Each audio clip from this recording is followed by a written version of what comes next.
अस्सलाम वालेकुम मलګرو. صدام حسین شباب منن په پیښور پوهنتون کې د پیوټا کلیزه مشاعره وه. څه ډېر ملګري راغلي وو چې د کرونا نه پس یو ژوند روان شو، نو ډېر خوند یې وکړ. ډېر مختلفو علاقو نه د مختلفو وطنونو نه مختلف شاعران راغلي وو، ډېر ښه ملګري پکې راغلي وو. نن ما سره د پښتو ژبې یو ښه شاعر، یو لیکوال موجود دی، کوم چې یو سرټیفاید مفتی هم دی، خو د پښتو شاعري هم کوي او په ترنم کې ډېر ښه کلامونه ریکارډ کوي. د ده ټپې ما د افسر افغان سره یو ځل کتلې وې، ما له ډېر خوند راکړی و. نو په هغه هیله باندې موږ د ده نه یو کلام ریکارډ کوو. امید ده چې دا کلام به ستاسو خوښېږي او تاسو به انجوای کوئ. مفتی صاحب زر ته په خپل یوټیوب د لارې په خپل پروګرام کې حل کړی وی، هرکلی وی ما. السلام علیکم ورحمت الله وبرکاته. اول سر خو ډېره زیاته مننه ستاسو د ټول ټیم، ستاسو د دومره مینې. او یو غزل د سرداس ویم، بیا ته د شاهکار محمد زی غزل زما ډېر نږدې او خوږ یار دی. په ترنم کې وایم چې پیدایش نه تر د ژوند د نهایي، پیدایش نه تر د ژوند د نهایي، د ژوندون لرم ډېرې پیرایي. پوهېدم په دې خبره ښه سرکاره، پوهېدم په دې خبره ښه سرکاره، تا که هر څومره کولې کنایي. او والله نشته جسم ډېر پټکي پې واخلم، والله نشته جسم ډېر پټکي، والله نشته جسم ډېر پټکي پې واخلم، زه له کومې نه دې راوړم سرمایې. زبردست. او د ډېرو خلکو لا زما مزل کې، د ډېرو خلکو لا زما مزل کې، د دوانه تر د گاډي د پایې. د ډېرو خلکو لا زما مزل کې، د دوانه تر د گاډي د پایې. ملکنډ او د سواد سین ښایسته باغونه، ملکنډ او د سواد سین، ملکنډ او د سواد سین ښایسته باغونه، سواد تتلم په معمولي شان کرایې. ملکنډ او د سواد سین ښایسته باغونه، سواد تتلم په معمولي شان کرایې. څه کافر مفتی مړه معاذ جانه، څه کافر مفتی مړه معاذ جانه، چې د سره جنډه خطبه کې فرمایي. څه کافر مفتی مړه معاذ جانه، چې د سره جنډه خطبه کې فرمایي. پیدایش نه تر د ژوند د نهایي، د ژوندون لرمه ډېرې پیرایي. خالا غزل دی د شاهکار محمد زی چې سلانجا رات جوړیږي چې باران شي، سلانجا رات جوړیږي چې باران شي. څوک په زړه مې راوریږي چې باران شي، څوک په زړه مې راوریږي چې باران شي.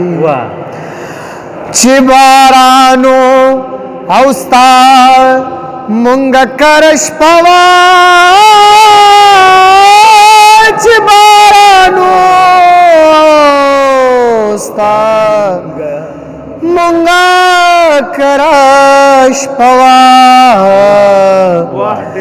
چې بارانو او ستا مونږه کرش پوا، چې بارانو ستا مونږه کرش پوا.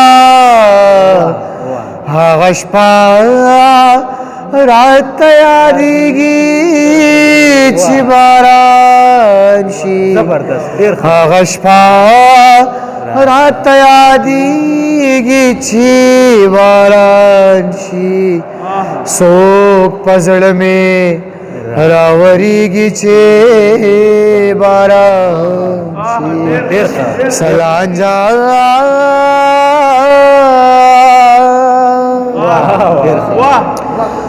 رومانس مینا او جانان هسی مهم دی،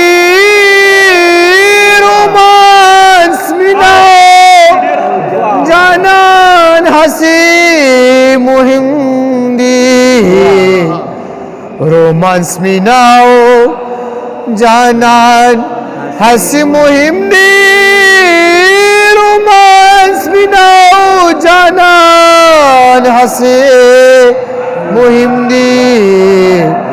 خو سړی بیخي بوګنیږي چې باران شي، خو سړی هسې بوږنېږي چې باران شي څوک په زړه مې راورېږي چې باران شي اخیری شعر دی چې شاد د شاهکار د ژوند پونا خو صاف نه ده د شاهکار د ژوند پونا خو صاف نه ده د شاهکار د ژوند پونا خو صاف نه ده د شاهکار د ژوند پونا خو صاف نه ده هر پاڼه یې رژېږي چې باران شي هر پاڼه یې رژېږي چې باران شي څوک په زړه مې راورېږي چې باران شي سلانجه راته جوړېږي راورېږي یادېږي بوږنېږي رژېږي چې باران شي ډېره مننه کور مو ودان خوشحاله وګړه ډیره مننه دا ملګرو مفتی معاذ همدرد صاحب چې تاسو په ترنم کې یو کلام واورېدو امید ده چې تاسو به خوښیږي او زه بار بار تاسو مخې ته ډېر کلامونه داسې راوړم چې په هغې کې یو میسج کنوی کېږي دا به ستاسو لپاره یو انسپایریشن هم وي څوک چې یو سرټیفاید مفتی هم دی خو د هغې سره سره د خپل پښتو دپاره د خپل پښتو ادب دپاره ډېرې هلې ځلې کوي او د پښتو په پرمختګ کې خپل کردار ادا کوي مفتی صاحب ستاسو ډېره مننه ډېره مهرباني